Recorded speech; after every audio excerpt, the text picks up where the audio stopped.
minds and new adventures. Cheers. Okay. I didn't ask if you wanted one of these because I don't have an extra one. But if you want to share, Such a good host. let me Thank you. know. If you want one of these too, I got an extra one. Okay, tell me that story. Okay.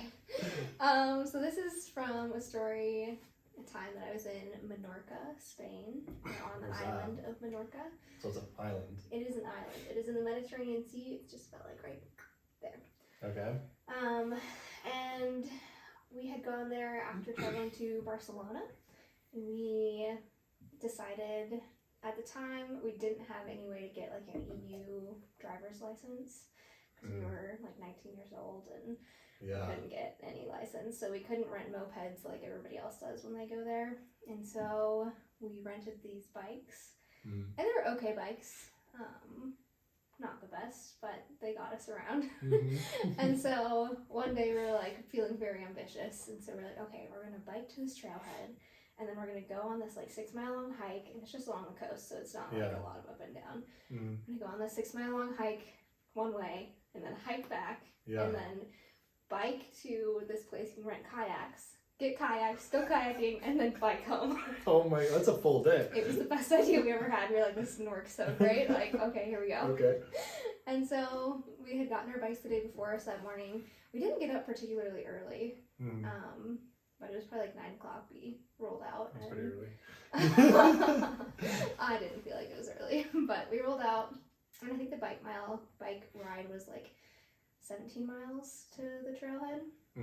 So we're just like riding along these highways that have like next to no shoulder on them. Oh my goodness. And on these bikes, and I mean, we were wearing bike clothes, so it wasn't too worrying, but we finally got to this trailhead, locked our bikes up, walked all the way, and by this time it was probably like 2 or 3 in the afternoon, and we finally sat down to eat our lunch, and we were like, you know what? We don't really want to have to walk all the way back and then bike to our kayak spot, so we decided to try and hitchhike because you could also just drive to this lighthouse little point thing that we were at. And so we went out to the road, we put our thumbs up, and I think like the second or third car that stopped came and got us, and it was this family, I think they were from Great Britain maybe, and it was just like the mom, the dad, and a son who was probably like 8 or 9. So they picked us up and drove us back to the trailhead. Worked out really well, chatted really nicely with them. I've always had good experiences doing hitchhiking, so that's good. But we got back to the bikes, went back and did the kayaks. Rented the kayaks, now it's like 4 p.m. The sun is like slowly starting to get lower in the sky. It's like March or April this time, so not like full summer. We get on these kayaks and we go to this island that you could kayak to, and there's one other couple there, and they were nude like on the other side of the beach, so we just left them alone and went about our day. But it was really interesting because on this island there was a ton of trash that had washed up, and so we decided, my partner who I was with at the time is an artist, Okay. and he had been wanting to do like an art installation made of trash. He wanted to do that? He wanted to do that prior to us going on this. We had no idea this island was going to have like a bunch of trash on it or anything. And so we got there. I'm like, I'm pretty tired at this point because, I biked 17 miles and then I walked in the sun all day, and I'm not a super like warm climate person. Right. So it was sunny all day, and it was probably like 75, but like I was kind of toasted after being in the sun all day. Yeah. And so I was like, I really just want to lay down, and he was all gung-ho about doing this art project, and I was like, okay, you start it, and like when you bring all the trash you want to use, I'll help you like arrange it. Yeah.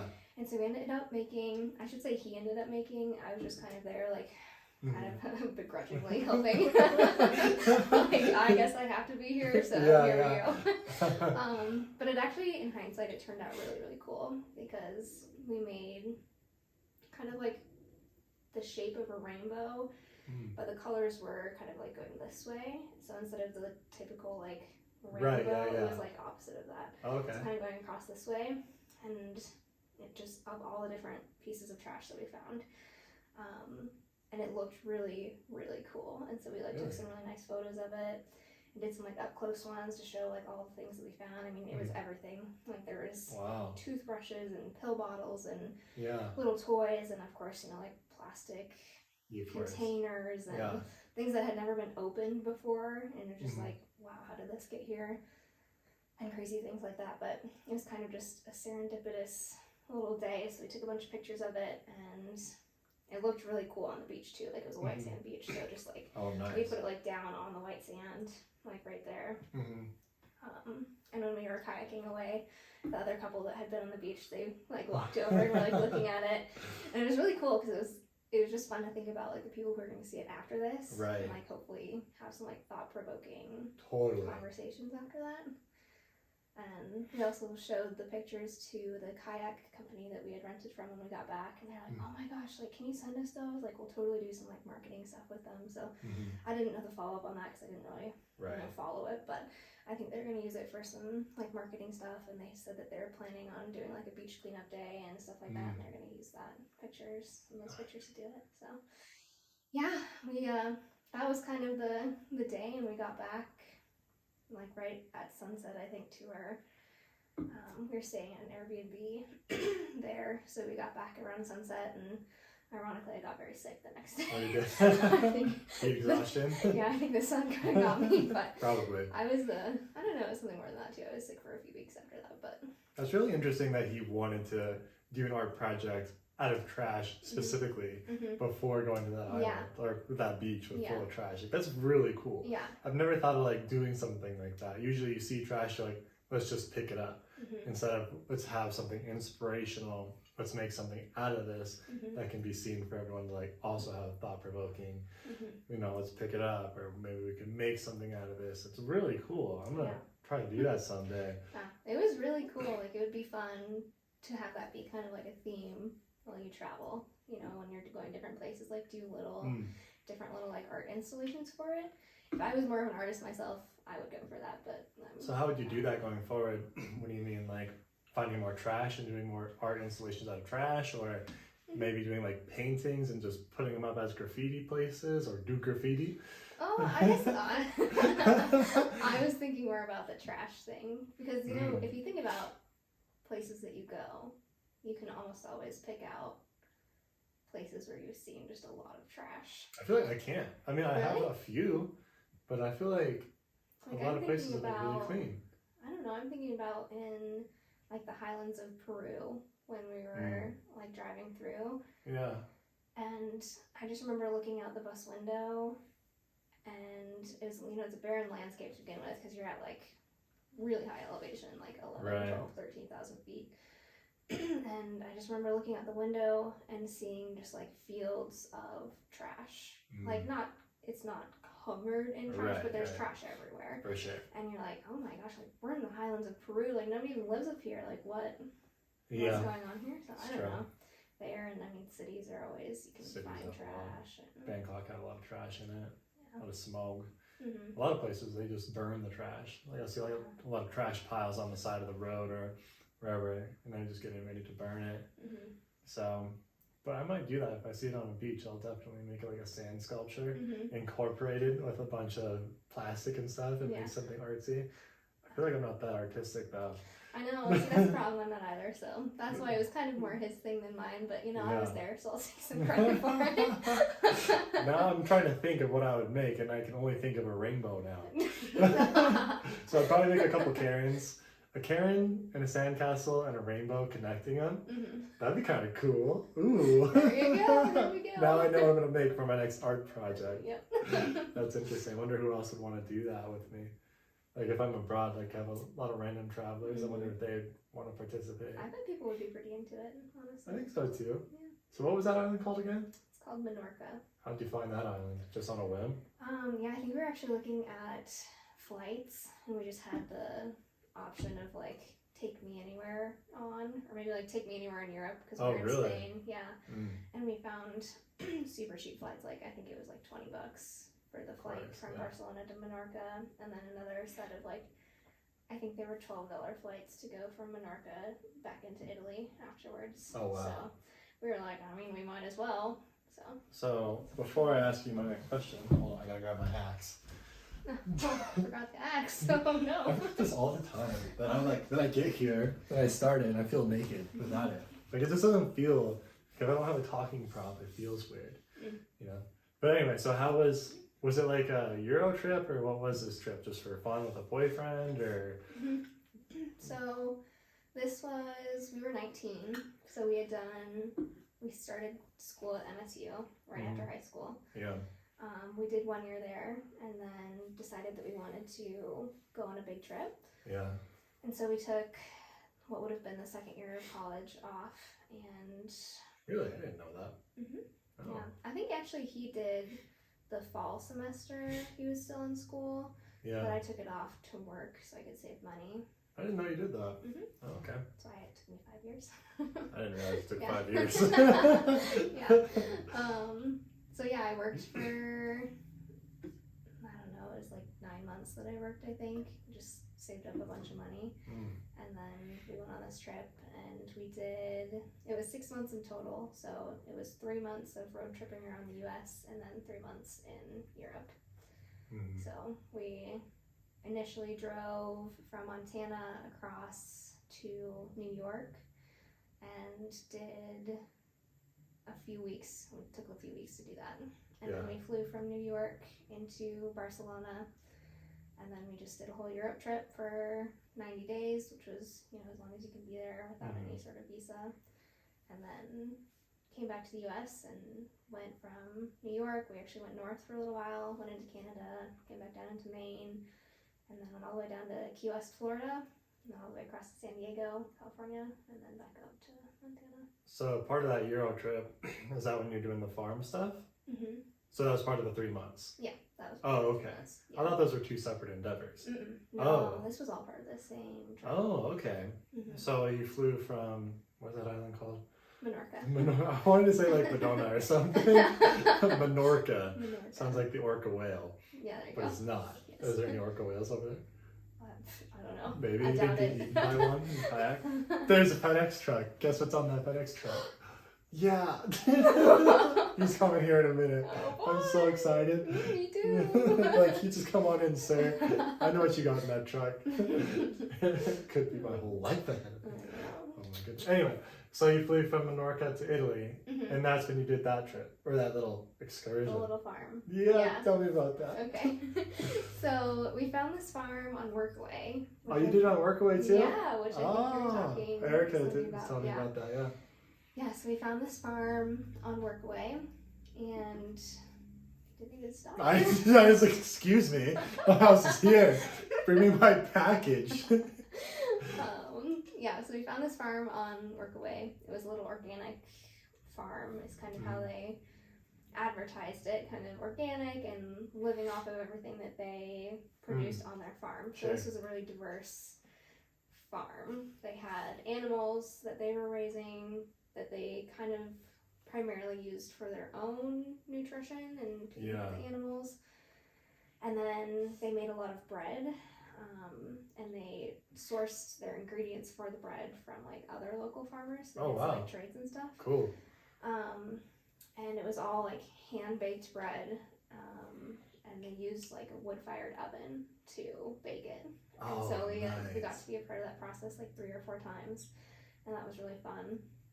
And then they would sell their bread. Like they would use it for trading to other farmers, and then they would sell it as well at different markets and things like that. Nice. So they had the animals, they had the bread, and then a lot of vegetables. Just anything you can think of, they did at some point or another. And it was really interesting too. Do you know what saffron is? It's a spice, isn't it? Yeah, it's a spice.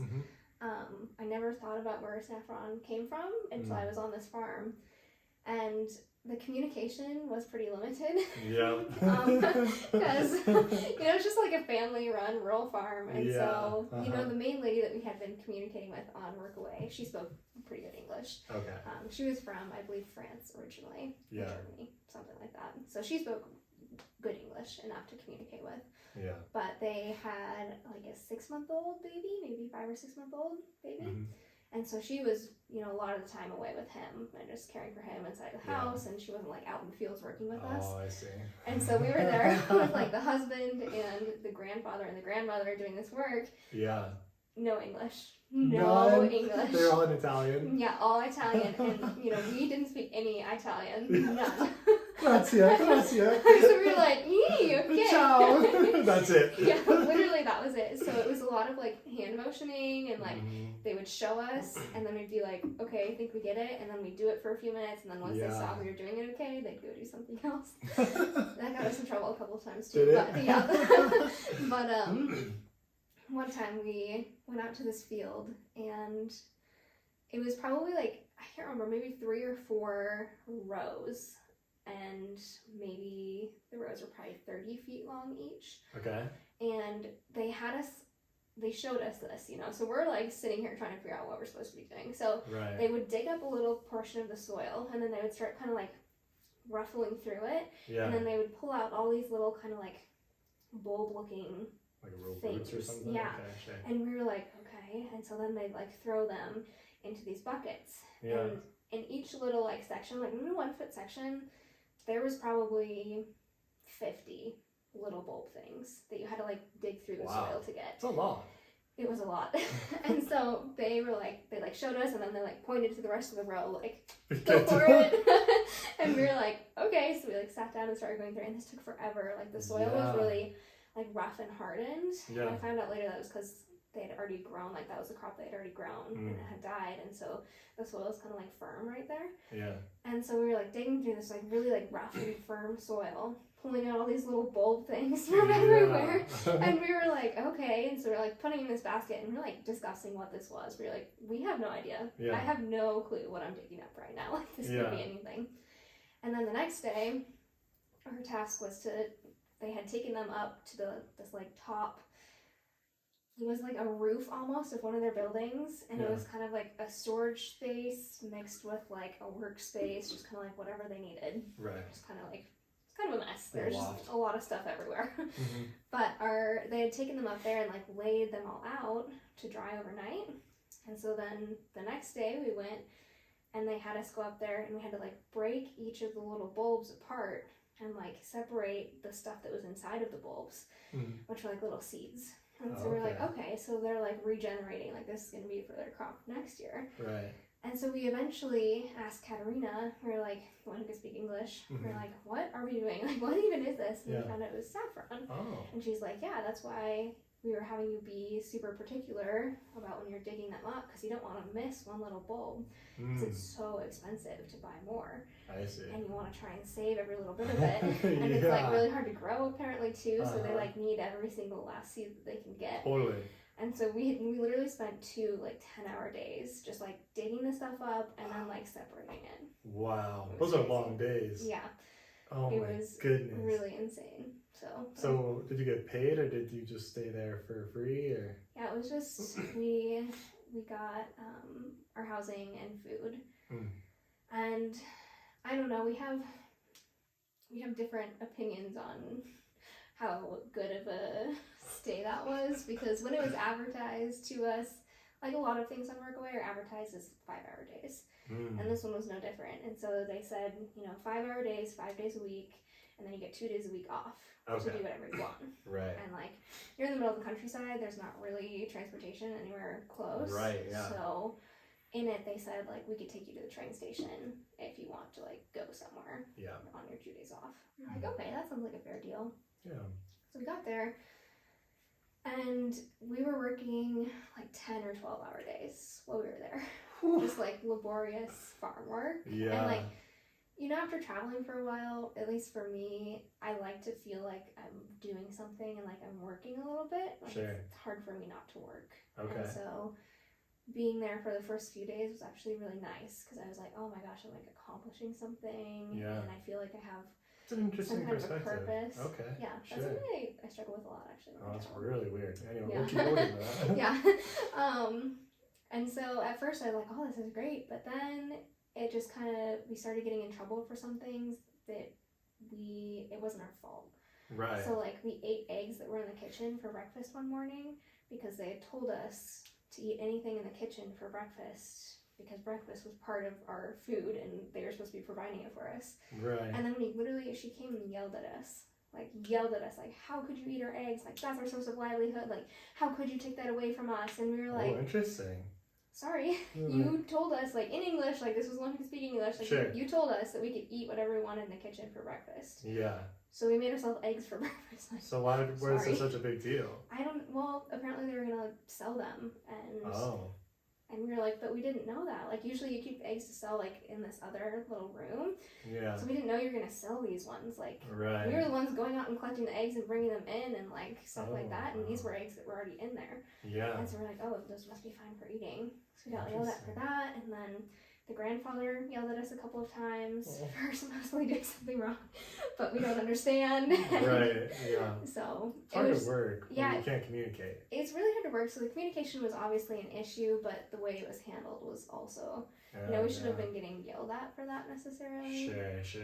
And it didn't feel like they were feeding us enough food either. Especially for those 10-hour days. For those, 10 or 12-hour days where you're doing manual work, like, you need some extra calories. And we were getting, like, not enough. Like, little tiny breakfasts of, like, whatever we scrounged up from the kitchen. Oh, really? And then, like, a little bowl of pasta for lunch. Yeah. And that was it. Like, just a little bowl of pasta. They don't have big portions. No, which is good. I like that. I don't like that. I like that. I think the portions here are too big. I do not. No, totally disagree. I like these portions. This is what I thrive off of. When I go there, I'm so hungry wherever I go. I don't even want to see you when you don't have enough food. It's terrible. Anyway, so we didn't feel like we were getting enough food for the work that we were doing. Mm-hmm. We were working double the amount that we were told we were going to be. Yeah. So by the end, it got pretty, and this was also right after Minorca, so that was when I got sick. So I was very sick this whole time, and it just made it really difficult. For sure. So I don't have the fondest memories of that farm overall. If you asked me to go back, that'd be a straight up no.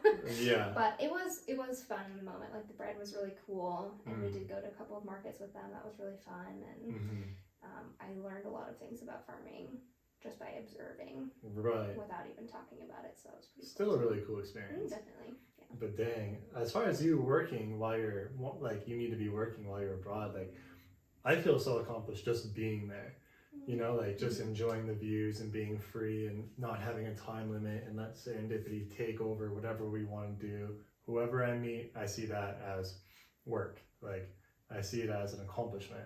Like, I meet new people, make new connections, see new things, experience, and I see that all as an accomplishment. And I don't have to be working to feel accomplished. So that's really interesting that you want to work to feel accomplished. I think it's just part of who I am. Like, I always feel a need to be busy, and I'm much happier as a person if I'm busy. Yeah. And I mean, sometimes busy for me looks like sitting down and reading a book. Right. But it's like a psychological thing. Like, oh, part of my day is going to be sitting down and finishing this book that I'm really excited about. Right. So it's not always like go, go, go, like, you don't slow down. It's just, I don't know, it's different. And when I travel, like, especially particularly I think on this trip, it was kind of like my first international trip that wasn't with like a school group of some kind. So, I was 19, just traveling with my partner, and when we first got to Spain after flying there, it was probably like a month into our trip, and that was when I was really feeling it. I was like, I don't know why, I'm just feeling really down. Wow. Like, I don't really want to go do anything, because like, I feel like I'm not doing anything. And I think it was just a new feeling, and like getting used to finding the value and the purpose in traveling, and like learning the lessons that you can while you travel. Yeah. I think that was the first thing I needed to learn, is how to do that. That's important. I didn't realize that was something people needed to learn. Yeah, for me it was. And interesting. But then it was also interesting when we got back from the 6 months, I got so accustomed to that way of life that when I tried to come back, and I think 2 weeks after I got back, I started college again, and full schedule, and it was also a really difficult transition time to go back to being in that constant state of work. Really? It was really a struggle for me, actually. Oh, wow. Yeah. That's it. So like, when I go travel, I want to be 100% free. I just like to work, enjoy every moment of whatever I'm doing with no restriction, no time limit, nothing. And I think everything is an accomplishment, from drinking tea by myself on a balcony and just looking at the city, or if I'm like making friends or whatever it is, looking at a museum. And then right when I get back to work in the States, I'm just going 24/7, doesn't matter, just go. Because like I see that as like a 3-month respite, you know, or a 6-month respite, and then the other 6 months is time to grind. So it's really interesting that you had to adjust and kind of learn how to work or not work. That's cool. I had to learn it, and wow. I think I've gotten better now at just being in the moment and you know, learning those little things, like sitting down and having a cup of tea in the morning and just sitting there for a couple hours is okay. Like you just accomplished a lot, you know. You did. No, for real. Like when you're traveling, just having a cup of tea, just where like on a street or wherever, just observing and just hanging out. It's an accomplishment. Like see what you can notice, see what you can see, and just enjoy your life a little bit. So it's really cool. I'll tell you my farm story in Italy. Okay. I'm ready. I actually didn't go, but what? So I was in Switzerland with these 2 really pretty blonde girls, and we were hitchhiking, having a great time. It was awesome. And at the end of our trip, like we had to part ways. They were going. Those 2 actually had to separate ways. They were together, and they were going separate ways. And then I was going. Where was I going? I can't remember. I was going to Switzerland. I must have been going to Munich. Yeah, I went to Munich after that. So I went to Munich, and one went to Italy, and one went to somewhere else. And the one that went to Italy, her and I kind of hit it off pretty well. And she's like, Matthew, like I would love for you to come to Italy with me. I booked a stay on this farm in Italy, and she's like, it has like these really romantic hot springs and waterfalls, and it's like this really remote countryside village farm that we could just stay in this cottage together. I was like, oh, that sounds amazing. Like how romantic is that? When she got there, she's like, I'll wait for you. She's like, you don't even have to pay for it, like just come. I was like, all right. Like I really wanted to go really bad, but it would have set me back on the time frame because you can only be there for 90 days, and it would have set me back on money quite a bit because I was budgeted. So I would have had to like backtrack to Italy, then back up to Munich, and then go do all this after that. So it was so far out of my way, it didn't make sense to do it. So I had to pass up going to like this really remote, beautiful, romantic village with this really pretty girl, so I could like stay in my timeline in my budget and like do the rest of my trip. And it was like a really hard sacrifice. I'm like, oh, I can't believe I'm saying no to this experience, but no, I can't. I'm sorry. And then I got back and I told my dad and his friend about it, and my dad's friend was like, what the heck? He's like, why'd you say no? I was like, I was too broke. I didn't really have enough money to go down there and then back up and like make this extra leg. He's like, I would have funded you. Like you should have texted me. I was like, well, now I know. Were they gonna pay you though, or not pay you, but give you housing and food at the? No, it wasn't a work way. Oh, it was just like an Airbnb. Oh, okay. Yeah. So it was just like a, whatever farm stay. She ended up working a little bit with the guy who was there. Like I don't know what they did because he didn't really speak English either. But it was just like her and this old farm worker guy, and I guess they had a really good time, and he was so sweet to her, and it was like a really fun experience. She was there for a little while, but I wish I would have been able to, but couldn't. So next time, gotta bring more money. Maybe make a fund for the next trip, like GoFundMe. Extra leg. We all need that. Up too. Maybe I'll make an NFT form of like, maybe kind of a cool NFT actually. Fund me NFT. But I think you went to another farm, right? It did. Okay, so, what was that? Where was that? So this was a little bit later in our Europe trip. So the Italy farm was kind of near the beginning, and then we went to a farm in the Netherlands. That was more towards the end of our Europe stint. It was the place that we stayed the longest while we were in Europe, like one place. And I think we ended up staying there 3.5 weeks, probably. You said 3 weeks? 3.5, yeah. At a farm? Yeah, it was close to a month. So the farm, my partner at the time, his uncle owned the farm. Oh, nice. And so it actually that farm, the one in the Netherlands, is the reason that we decided to do Europe as our trip. Oh, really? Yeah, we were pondering South America, we were pondering, like Thailand and Southeast Asia. So, but what sealed the deal was this farm in the Netherlands because we were going to get paid to be on it. Oh, you're going to get paid too? Yeah. Okay. So they provided some food for us while they were there, but it was mostly like we went to the grocery store. We had our own space like to cook things in. Okay. So it was mostly like we would go to the grocery store and like get everything we wanted to eat, which was really nice. I was like, especially for Italy, I was like, thank goodness. Yeah. So we got everything we needed. And so yeah, his uncle owned the farm with his family. It was a dairy farm, and they trained us for I think a week, maybe like 8 or 9 days on how to run the farm while they were gone. Oh, they left. They left. Oh. So the deal was like we were gonna go get trained, run the farm for them while they went to Greece. Oh, wow. Yeah, so we were gonna be like the farm runners for this time. That sounds really dangerous. I don't know if I would trust you. Come on, I'm smart. I know how to work with cows. Okay. So yeah, we got there. They trained us, and it was actually pretty easy. Okay. We pretty much got up in the morning a little bit early, probably like I don't know, 6:30 or 7.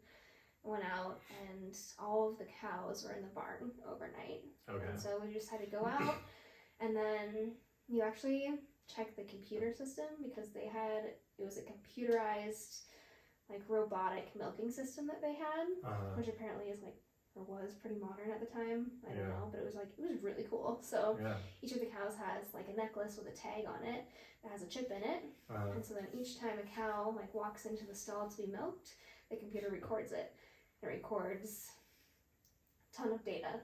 I don't even know everything that it recorded, but the important things to us was kind of like the frequency that each cow would go into the stall. And so if the cow hadn't been in I think it was like 12 hours, you had to go and find the cow and like shuffle them into the robotic milking so they could be milked. So in the morning, that's what we did. We kind of went out there, checked the computer, got any cows that needed to be herded in before we let them out to the field. Yeah. Because then it's a lot harder to get them back into the stall. So we do that and then let the cows out to the field and they just hang out there during the day.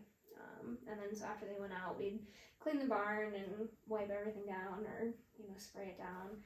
And then they had some baby cows, and so we would feed them, and that was so cute. I love baby cows. So you feed them a mixture of milk and some food, just depending on how old they are. And they just stayed in their pens. And then our work for the day was kind of done. He gave us a couple of other bigger tasks to do while we were there. Yeah. We had to fill some sandbags with sand and tie them off, and then we had to move. He was trying to kind of make a new little corral pen for the cows, but there was a bunch of manure in the way, so we had to take a tractor and move it all. Move all the poop. And then another one of the tasks was to take a weed eater and weed eat under the electric fence of the whole field. Without shocking yourself? Yeah. We turned it off while we were training.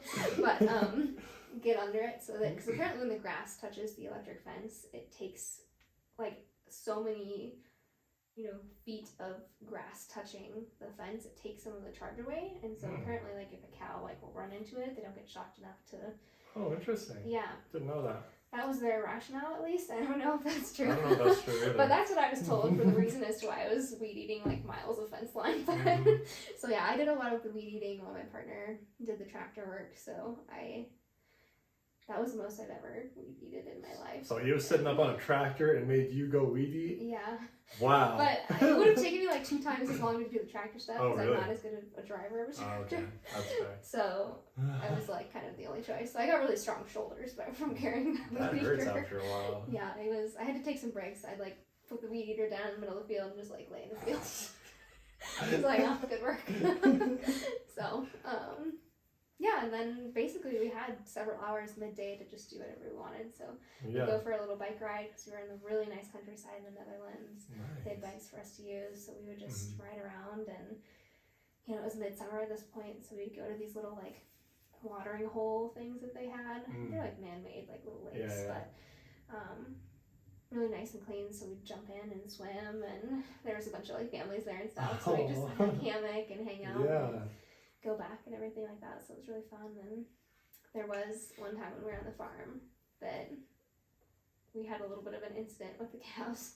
So in the mornings, when you let the cows out, you make sure like the night before when you're closing the gates are properly arranged so that the cows are just fed straight into the field in the morning. Right, yeah. So you don't really have to like double check that in the morning because there's nobody out there. Like you're the only one. So if you know you did it right the night before, like you did it right. And so I opened the gate to let the cows out, and they are like, they're like on a mission. They're like, here we go. Yeah, for sure. And so I was kind of like walking out with them just to double check everything. And there was this little baby calf that was on the other side of the fence, like in the neighbor's yard, but the neighbors own a duck farm. And so I was like, that is not their calf. And I just fed our baby calves. So I was like, they were all there. Like, this is not ours. I don't know what this is. But when all the mama cows started coming out, this baby cow started freaking out, like, oh my gosh, like it's like 10,000 of my mom, like I need to be there. And so it jumped the fence to get in with the mama cows. And these mama cows, I mean, they were crazy about this little baby. Like, you know, normally their babies get separated from them super early. And so they had this little baby cow, and they were just crazy about it. They were like jumping around and bucking, and it was the most wild I've ever seen them. Like, normally they're just so docile and like they're just straight up scared of you. Like you like walk by and they're like like, dude, calm down. So these cows were just going crazy, and this little calf was like running around with them. And I was like, oh my gosh, I don't know what to do. And so I started screaming for my partner. I was like, come here, I need help. And so he came running over and was like, what's going on? And I was like, there's a baby cow. And he's like, is it ours? I was like, no, it's not ours. I don't know where it came from. And so the cows like stormed into the field in this like frenzy. And I can't remember how many cows they had. It was probably close to 100 dairy cows. Yeah. And so there were just 100 frenzied cows like frolicking around this field, and we're like, this baby cow is gonna get hurt because they're like kind of competing against each other to get attention to the baby cow. Like they all want it to be their baby, and they're trying to protect it, but they're just being so rough, and it's so little, and it's like running around in their legs. And I was like, this thing is gonna get hurt. And so we didn't want to go in the middle of that either because we were gonna get hurt. So what should we do? So we went to the neighbors with the duck farm. We're like, is this your cow? And they're like, we have a duck farm, not our cow. We have a duck farm. And we're like, solid point. Okay. So we went across the street, and I didn't know what their farm was. It was mostly like goats, but apparently they did have a few baby calves as well. Yeah. And so this guy was in the middle of feeding his goats, spoke minimal English, but enough for us to get the point across, like, we need help. We think we have your cow. And he like looked at his cows and he's like, oh, there is one missing. And we're like, yeah, it's over here. And so he came over. He brought a bunch of rope, and so my partner and him were like out in the field running around with this rope, trying to catch this baby calf. And I was just standing there like, this is never gonna work. And like they have a dog too, so the dog was trying to herd the cows, and I was like, this dog is gonna get hurt too. So I eventually took the dog inside and left it inside because it was just complicating the matter. But they ran around. It was probably like 2 hours that morning, just like trying to run around this field and like get to this baby calf, because all of these cows are surrounding this baby calf. They're like, this is ours now, thank you. And so they like ran around. They had this rope, and like literally I came out at one point. I think this was right after I took the dog inside, because I was walking out to the field, and I look up and I see my partner. He's got the calf, by the leg, and the calf is dragging him across the field. I was like, I didn't know this calf could be that strong. Like, you know, it's a decent sized calf. Sure. But like, it's still a baby. And he's literally like holding on to the back of the legs, just getting like dragged across this field. And I was like, oh my, and there's bucking cows everywhere. I was just like, this is, wow, I don't even know. The poor kid. Yeah. Yeah. And so, you know, apparently. I can imagine it too. You're right. And so apparently, like, this guy was supposed to get the rope and like lasso this cow. Well, he had a hold of him. But the guy missed with the rope, and so they didn't get him, and eventually, fell off, let go of the cow, and it was still roaming around. So after a couple of hours, they were like, okay, let's give it a rest. Like, maybe these cows will just chill out a little bit. And they were chilling out a little bit because I think they're getting tired. This is way more exercise than they're used to. Yeah. And so we're like, okay, let's just let it be for a little while. And normally midday, the cows would come back in to the barn, kind of like in, just whenever they wanted. But usually when a few of them started to go, they'd all go back in pretty much at once. Yeah. Because they like to be with each other. So like, well, maybe when they come in today, we'll like really try to get all of them in at once and like keep them in there, and hopefully the baby cow comes too. Yeah. And we can get it in the smaller space of the barn. And so that afternoon, that's what we did. We got them all in, and they had calmed down. Like, they were all just grazing when we went out there, and the baby cow was there too. And so yeah, we got them all in the barn, and it was still really chaotic because you're still in a small space, and like they realized what we were trying to do. We're trying to get the baby cow away, and we eventually got it though, and returned it in the afternoon. But it's quite the little excursion that we had. Your partner's from Montana, isn't he? That's what I thought. Yeah. Your ex-partner, I suppose. But I'm surprised he didn't learn a few tricks on how to wrangle cattle. I know. Because so by the tail, he could have went in, flipped him on its side, tie his legs together. Yeah, I think this is the part where, both of us were raised in Montana, but neither of us were raised on, farms or ranches. Right. So if we had had some real, farm and ranch experience, we probably would have been a little bit more helpful. But... dragging it around by his tail. Yeah. It's probably pretty small back then, too, huh? I can imagine. That's so funny. Yeah, it was quite entertaining. So where'd you go after that? Where did we go after that? Let's see. From the Netherlands. Here, I'll help you find it. Oh. Right there. Right there. Oh, thanks. I think we went to London after that. Oh, you did? Yeah, London was our last stop, and then we flew back to the U.S. To New York. To New York, yeah. And you left your car in New York? Or it was at airport? No, it was at like a family friend's house. So you didn't have to pay for it. So I was thinking about that. I was like, where do you leave your car? Yeah. Because that had to have been expensive. Yeah. Oh my gosh. Like paying for it to be there for 3 months it just wasn't in our budget. So how much was it? I can't even remember. Honestly, I think it was like $1,500 or $2,000. Yeah, for like a good spot, but it's not gonna get like stolen. Because it's New York City, so you have to be careful of what you're doing. So yeah, that was not in the budget. Wow. What's it here at our airport? Like $60 for a couple of weeks? I don't know. Never parked my car there. I'm pretty sure it's like a long-term stay. It's like $60 or $75 period. Yeah. And like that's it. I do that. That's easy. Yeah, no, that's easy enough. Yeah, that's no problem. I don't know if you've seen our airport parking. Have you seen it? Yeah, it's crazy. It's crazy long now. Crazy. I'm like, where are all these people? Yeah. It's like, what are all these cars doing here? It looks like a used car lot. I know. It's terrible. So what was your favorite place in Europe then? Ooh. Megalodon Island? Morca Island? Minorca. Oh, my favorite place in Europe. I mean, does Iceland count? No. Yeah, it definitely does count. Tell me about it. Because I'm going there. So should I bring... So, have you seen my big black boots? Like your big ones? Yeah. Yeah. I think I should bring those or like my my little Nobles tennis shoes. What time are you going? August. Are you planning to do... You're not planning to do a ton of big hikes. So. I mean, not that big. Got my posterior knee screwed up. Did you? Yeah. I didn't know that. Yeah. Went to PT for it. Hurts a lot. I mean, I don't think you need those huge boots at that time of year, but I would take something you're comfortable, like walking in and walking across walks, like walks. Walking across walks. Walking on the sidewalks. Yeah. Across those walks.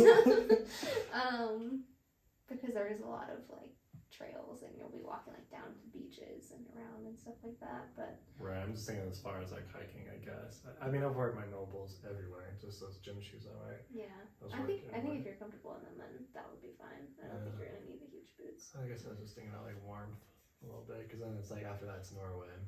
And then that's true. I was like, I wonder if boots will be better to be looking around over in like the higher country. I guess if you're gonna be there for a couple of months too, it's gonna get closer to. It won't be too cold though, because it's like August, September, and usually that's like fall, and it's still pretty warm over there. So I could probably get away with it. But I don't know. I'm going back and forth because it's like the less stuff you carry, the better. Yeah, and shoes. Those are big boots. Yeah. So. I don't know. Probably I wouldn't take them. Yeah, probably not. Kind of a bummer. It means I have to get my new gym shoes all dirty. Oh no. Sad though. That's how you ruin my shoes so quickly. You just wear them every day. I know, but that's the point of shoes. Those are my nice gym shoes. Well, then get different ones that are not as good. No way. I'd have to be fly when I'm walking around. So I'm talking about Iceland then. Oh my gosh, Iceland. So magical. I love it. It's just so full of natural beauty, and I think that's why it's so popular to go to. Because there's so many waterfalls. Like, you're just driving down the highway, and there's just waterfalls like careening off of these giant cliffs, and they're big waterfalls. Like, it's not like a little thing. It's like hundreds of feet tall.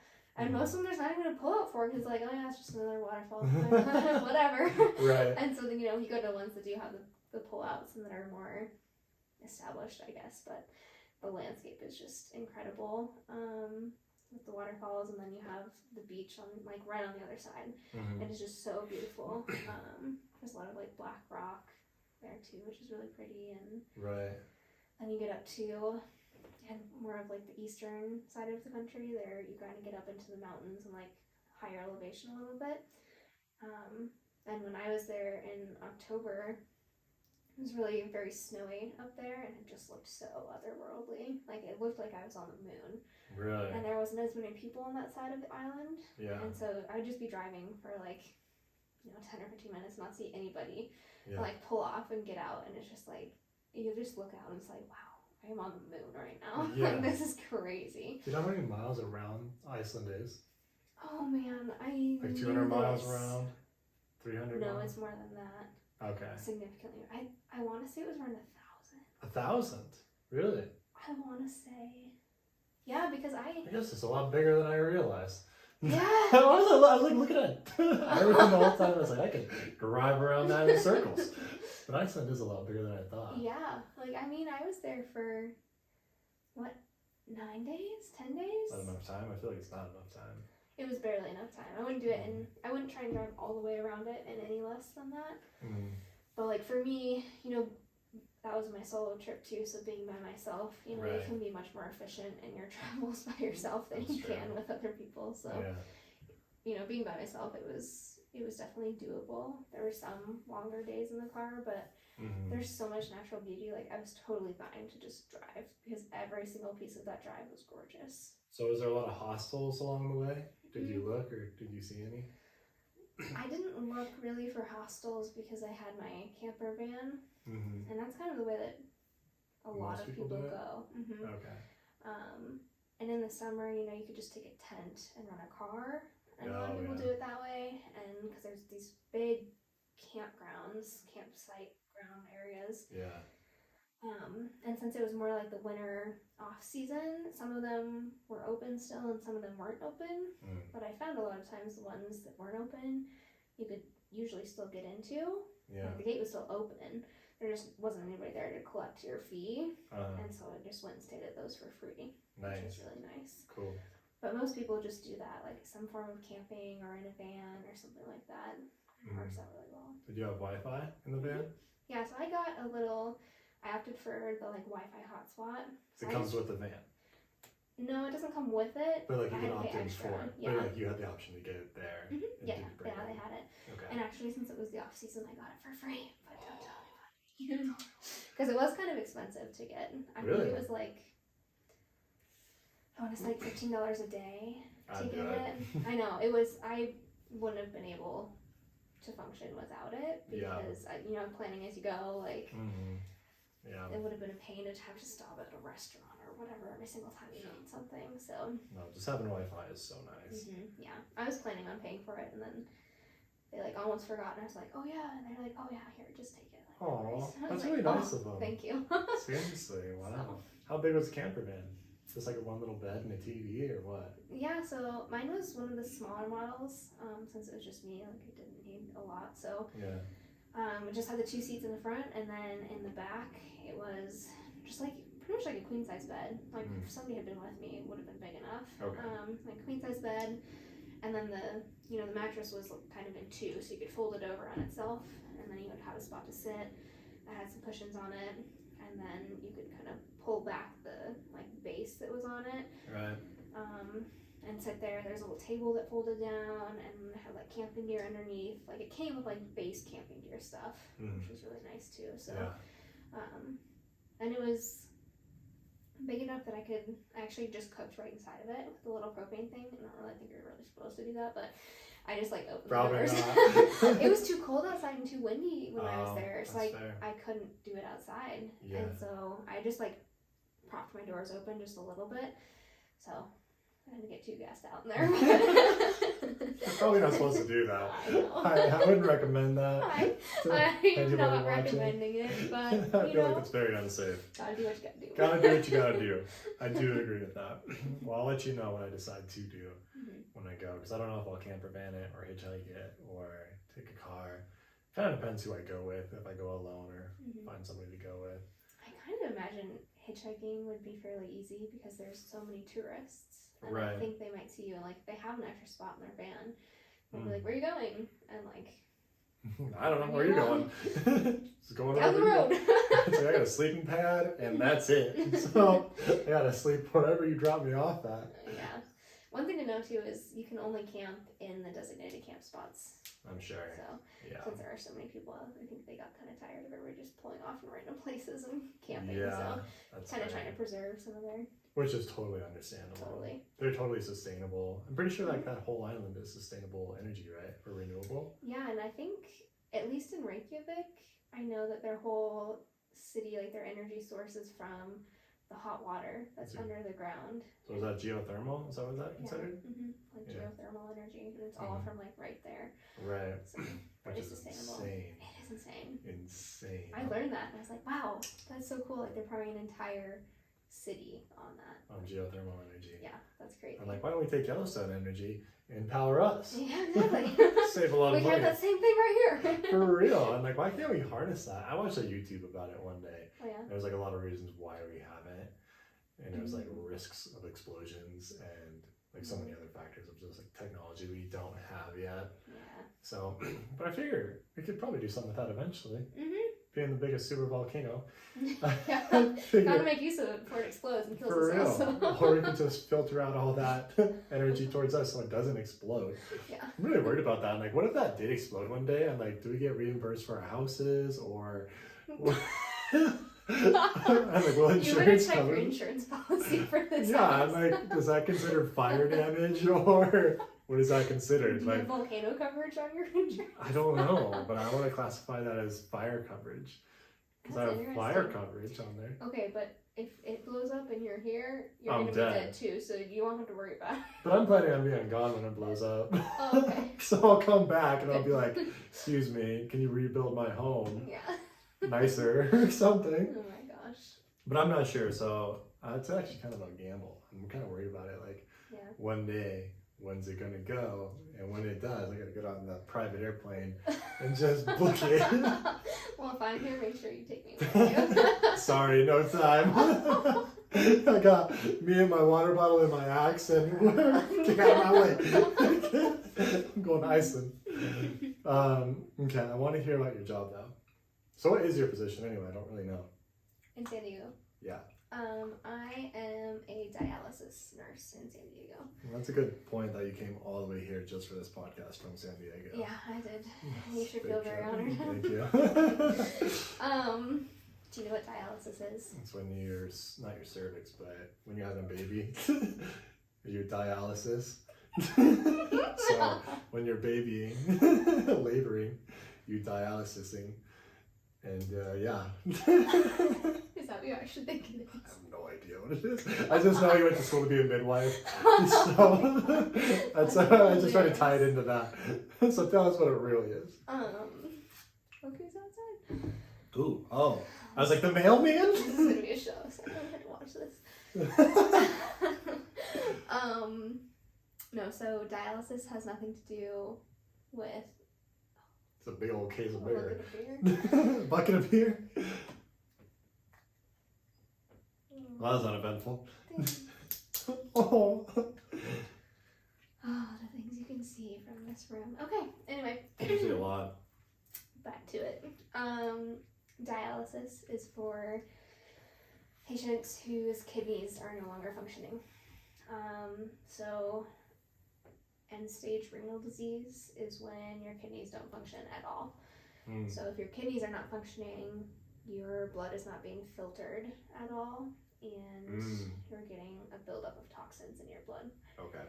So if you don't, if you just have that buildup of toxins, you'll die within like a week or two. It won't take long. If you have zero kidney function, yeah. So what do you do as a dialysis person? As a dialysis nurse, what I do is whenever a patient is admitted to the hospital who has end-stage renal failure or whose kidneys aren't working for a short period of time, there can be, it's called acute kidney injury, when people's kidneys just from either some kind of trauma that they just went through or something like that, it's just a short-term thing and the kidneys are like kind of stunned and are not working. So what I do, I go in and I dialyze patients, which is basically using a machine and taking people's blood, running it through tubing and through the machine, through a filter, and basically pulling the toxins out and also pulling the water out. Because when your kidneys aren't working, you can't excrete any urine. And so if you can't excrete any urine, you're basically retaining all of the water, all of the fluid that you're intaking, which also builds up really fast. So when a patient is admitted to the hospital whose kidneys are not working for some reason, they have to have dialysis, and so I go to their room and dialyze them. So the chronic patients, they all have a dialysis clinic that they go to, or you can do home dialysis for like, usually it's 3 times a week that they do it. But if they're in the hospital, they can't go to their normal treatment, so that's why I go and do it in the hospital for them. I see. Well, that's interesting. It's not what I thought you did. So what if they have overactive kidneys? Does it just mean higher blood pressure? That's what I hear. Are we asking this for personal reason? Yeah, that's what I've been told. No, so if overactive kidneys are totally different. How are they totally different? So what is it? So kidneys that are failing are not working anymore, and overactive kidneys are working too much. And usually when you're talking about overactive kidneys, it's referring to the hormones that are produced by the glands that sit on top of the kidneys. So my doctor's dumb. No. So I don't need to go in for that. Yes, you do. Don't talk with that guy. Okay, you do that. My nurse friend told me. My nurse friend told me. He's gonna love that. He probably won't. Yeah, he's gonna hate that. That's okay. So, are you gonna try to go into a different branch in the medical field, or try to be a travel nurse, or like stay in the dialysis kidney section? That's a good question. TBD? TBD, but I think, my dream is to do emergency medicine. Like ER stuff? ER stuff, yeah. That's kind of, I discovered I really liked that when I did my last rotation of clinicals there at the end of school. Sure. And that kind of just feels like where I want to be. And even when I'm in the hospital now, sometimes we have patients in the emergency room, and we go there and I see the nurses working there, and I'm like, oh, I just want to do this. Really? So, why? Because it's high pace? High pace, yeah. And also, working on a floor as a nurse is really difficult, like a medical floor, where your patients are there for, days at a time. They've been admitted at that point, so they're sick enough to be there, and it's just really taxing. It's physically difficult, it's mentally difficult, all of those things. Like, I think it's kind of something it's hard to understand until you're there and you see it. Right. But it is, like, it's truly really difficult, and I don't really know if I'm cut out for that. Like, I don't want to be there, like, wiping people's butts, and that's like kind of a reality of what it is. It's not all that, but repositioning patients and like giving them just more medicine, and it's really sad to see. So I don't really want to be like on the floor. So the ER is enough turnover. You get a new patient every like 4 or 5 hours. Right. And so it's not as much of the long-term care stuff, which like bless the hearts of everybody who does that, but that's just not for me. Yeah. So I'd like to try that at some point, but for now I just got trained into dialysis, and the company I'm working for put tens of thousands of dollars worth of resources to train me and everybody that they train, but for that I'd like to stay with them for a couple of years and get some experience, and after that I'll be more marketable to other fields, basically, other areas. Did you choose dialysis, or did they kind of just throw you into that tunnel? No, I chose. Oh, you chose? Yeah. Okay. The job that I applied for and took was a dialysis job, so I knew what I was doing. Because I had also done a rotation in dialysis when I was in school for actually the same company that I'm working for in San Diego. It's a national company. So I knew what I was getting into, and I enjoyed it, like the kind of infusion side I like chemo infusions I liked, and then the dialysis I liked as well. It's just really intriguing. Like there's something about sitting there and having somebody's blood be like pulled through this machine that you're just like sitting there watching, like this is really impressive. Like it's truthfully amazing, and like learning about all the different things that can go wrong during the treatment too. Ooh, I'm sure. Like just the little tiny chemical imbalances, and like we can't use water straight from the tap. Like we have to filter it through this special machine that basically makes it into like super ultra pure water. Yeah. Because you can't just like, even though we can drink tap water, there's a lot of mechanisms inside of us to filter out the stuff that we don't want. Versus if you're putting water straight into your veins, and you're putting a lot of water straight into your veins, like you need to be really careful about it. So it's really interesting. Yeah, I put water in my veins a lot. No? I guess right now. No. Yeah. So. Oh, interesting. What happened to the midwife dream? I honestly kind of went to the ER better. Yeah? Yeah. I know you were pretty gung-ho about it. I was for a long time, and when I was moving to San Diego, I actually contacted some midwives there, and they basically offered me jobs to work with them. Okay. But it was going to be part-time work, and that was just something I couldn't justify moving to San Diego to have a part-time job. Yeah, for sure. And I couldn't have a full-time job as a nurse and do part-time. Yeah. Especially like the midwife stuff. If somebody's having a baby, it can't wait. I could be like, oh, sorry, I have work for 6 more hours. Like, I'll be there in a bit. It's like, no, you go now. And so I couldn't really juggle that. And so for now, it's kind of on the back burner. It might be something I go back to. That's something I really love about, something I really love about nursing is that, at any point in time, if I wanted to go back to, the midwife stuff, I could go back to that, start getting some experience, go back to school, become a CNM, certified nurse midwife, and then kind of go from there with it. So here's a touchy question. What do you think about nurses' pay? Because I've seen a lot of it with COVID and just online, and just a lot of nurses that I know, they're always like, we're underpaid, blah, blah, blah. So what is your opinion? Do you think it's justified? Do you think they aren't paid enough? Do you think they work too much for what they do get paid, or what do you think? I think it's a really, really tricky topic, but it is. I think that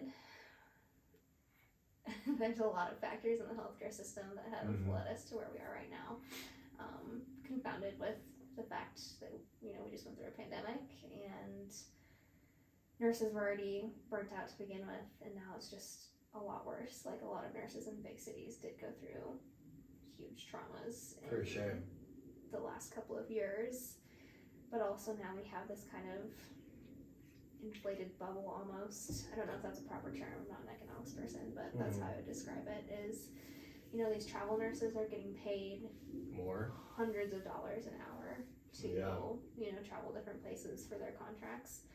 But the nurses who already work at those hospitals, say I worked here for 4 years, and just for example, I don't know what they're getting paid here at the hospital, but Yeah. just for example, say I was getting paid $40 an hour after working here for 4 years. Okay. Just for example. Sure. A travel nurse comes in who's never been here before. We have to orient them to our floor. It takes a couple weeks for them to like get to know like where everything is and our workflows and everything. They're getting paid $150 an hour. Why? Exactly. Why? I'm sitting there like, hi, I've been here for 4 years, and they're getting paid 3 times the amount that I am, and they just got here. You would think loyalty would be more rewarded than, you know, it's like a huge turnover. Exactly. Because like you have to orient them, train them, get them like affiliated with who you're going to be around, and then they're gone. Exactly. So it seems like people who like have high turnover usually don't get paid as much. Like in business, usually you pay the people that have been there longer more. Every year you get a raise. Every year you get paid more. You get more experience. You get more affiliated. You become more loyal. You get better bonuses. That's strange. Yeah.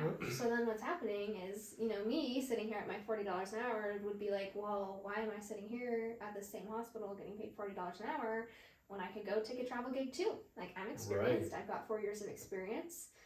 They'll hire me for a travel gig. So I go get hired for a travel gig. I'm making buku bucks. Why would I go back, right? Why would they? I don't understand. Exactly. So that's what the whole debate is about. Like, we have this nursing shortage to begin with. Okay. So the hospitals can't hire enough staff. So that's why they're bringing these travel people in.